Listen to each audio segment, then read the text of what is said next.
everybody, and welcome back to my channel. Today we are going to be going over my fall TBR that I have for the year of 2025. I was able to complete and go through all of my TBR for the summer months, and now I decided it could be fun for me to go ahead and make another TBR for fall. In the fall months, I really like to read fantasy, and also I'm not a big dark story person, but if something is going to be a little bit darker, a little bit more mysterious, the fall I feel like is when I am more likely to lean into that and to reach for those kind of stories. So I have pulled some books from my shelves, and I've also got a list of a couple books that I just don't own, and I've added these onto a TBR for the fall months. We have a list of 10 books, and I'm gonna let you guys know what they are. Kicking off the list, we have the newest book from Taylor Jenkins Reid, and that is Atmosphere. I bought this a little while ago, and I've heard really amazing things about this, but I've kind of been putting it off because I'm scared I'm not going to enjoy it as much as everybody else is. I know I've mentioned before, and if you're tired of hearing me say it, I am so sorry, but I have loved some Taylor Jenkins Reid books, and I have not loved some others, so I'm just not sure what to expect with this one, but I do have high hopes. I do not know too much about the book other than the fact that we are dealing with astronauts here, and it says on here that it is a love story, but I'm not sure if that means it's a love story with another character, or maybe it's referring to a passion for our main character. And I'm honestly not going to get into it too much just because I don't want to make myself feel any particular way about this book when I go into it. But something that I do know about it, and something that I think seems really cool, is that we are dealing with someone that is trying to become the first women's, I think, astronaut for NASA. Is it astronaut that she's trying to become? Oh no, sorry, the first women scientists that NASA is trying to hire. This is not a true story, but I'm assuming that she did a lot of research and that it is based in true events. So I'm looking forward to reading this one, and I'm hopeful that I should be able to get that done this fall. Next, I have this absolutely gorgeous copy of The Teller of Small Fortunes. This is a Fairy Loot edition, and it has absolutely beautiful sprayed edges and cover. It's also pink, which I love. And one thing that I have been very excited about for this book is the fact that it's a cozy fantasy. The cover, again, amazing. And it is also a reversible dust jacket that has a super gorgeous cover on here as well. So like I said, it is a cozy fantasy, and the end papers are pretty too.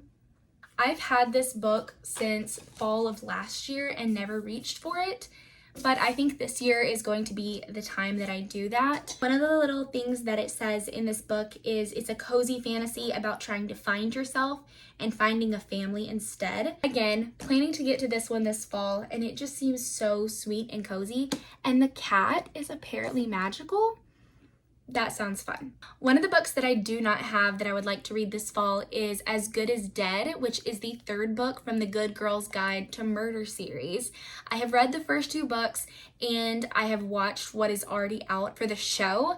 These books are so much fun. They are young adult, and I can't believe how these can be young adult but still include some of the things they include.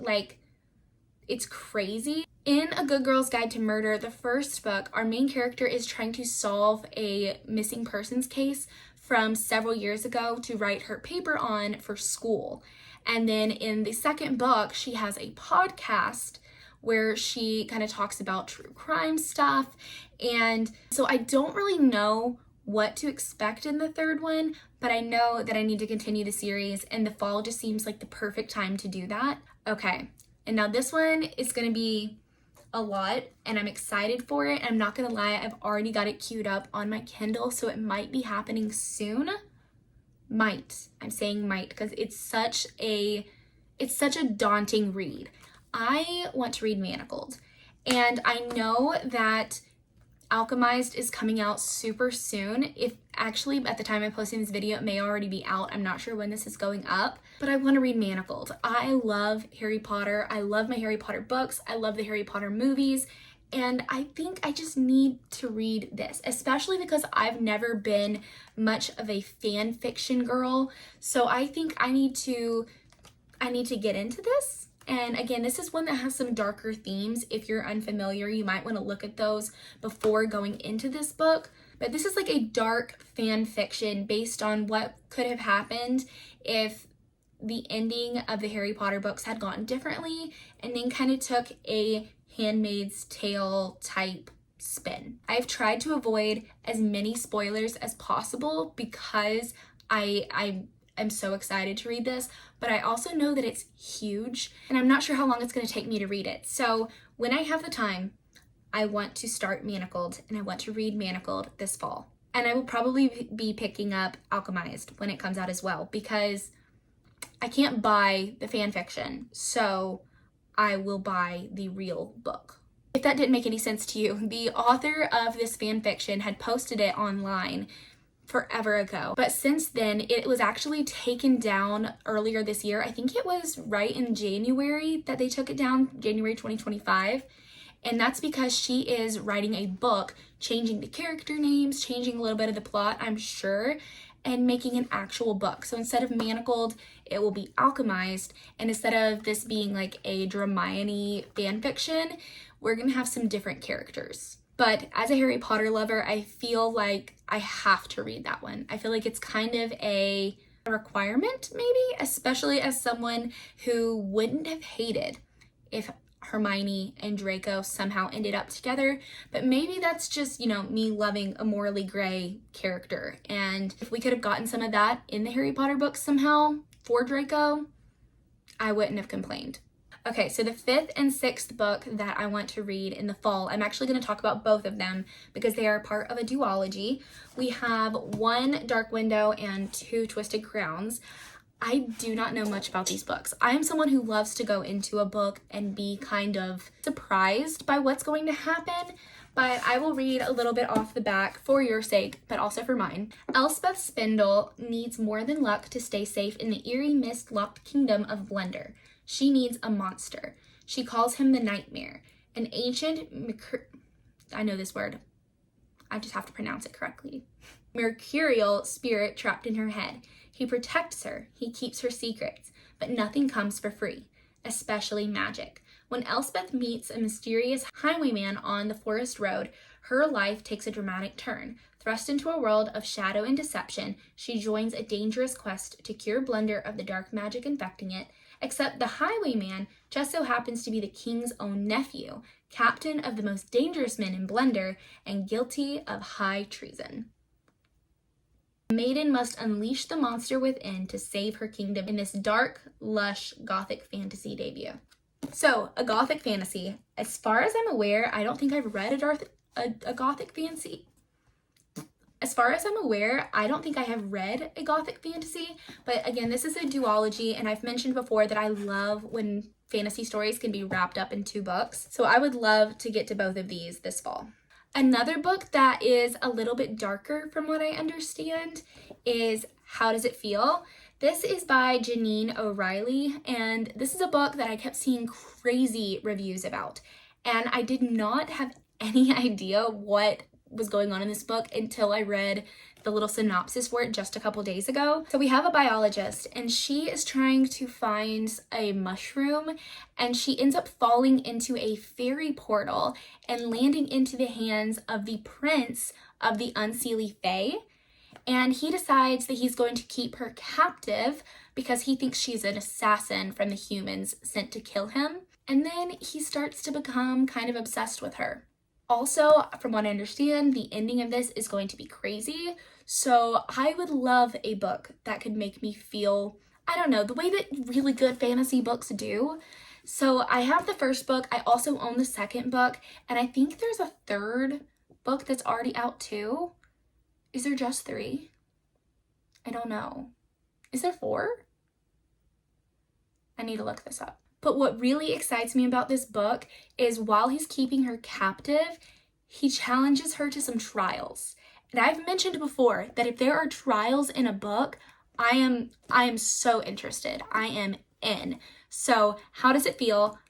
I don't know. I can't wait to find out. And then another book that I do not own, and that is because it has not yet come out, but I do have it pre-ordered, is Grimm and Oro. This is the Dueling Crowns book. It is like reversible. I don't know if there's a technical term for this, but the book can be read as one book this way, and then you flip it over, and it's the other book in the back half, if that makes sense the way I just explained it.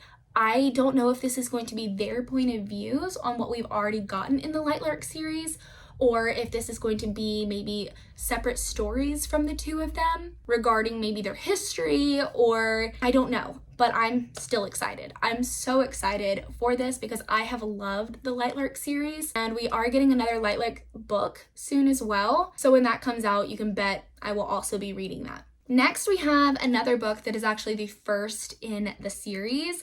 We have Scythe. I know a lot of people have read this and enjoyed it. It is a young adult book. It's kind of dystopian.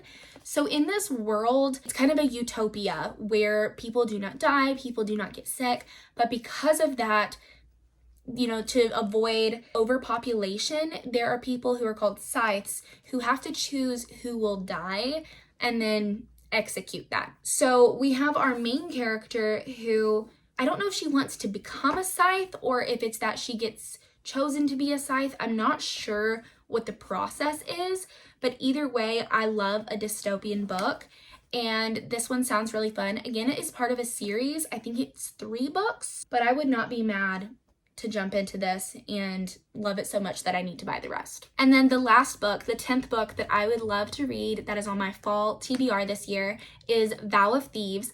I do own this book, but it is on my Kindle. I read the first book last year, which is Dance of Thieves, and really, really enjoyed that one. I don't know why I didn't just go into Vow of Thieves immediately after it. And I'm kind of regretting that I've put so much space between the two, if I'm being honest. But because, again, it is a duology and I love that, I want to go ahead and try to wrap up this series before I completely forget what happened in the first book. Although I will admit, if I can get the audiobook for Dance of Thieves, I might do an audiobook, reread, listen through, just to refresh myself on everything that we had happen in the first book. But yeah, I want to read Vow of Thieves this fall. And those are the 10 books that I will be trying to read in the fall months this year. I am so excited to really get into fantasy again. I've read a couple fantasies here and there throughout the summer, or even just in the winter and the spring earlier this year, but I haven't been on as big of a fantasy kick as I typically have been. And since fall is coming, I think now is the perfect time. Thank you guys so much for watching this video. I appreciate you coming and clicking on my videos each week and checking out, wanting to know what it is that I'm going to talk about. But once again, I will see you guys next week. Bye!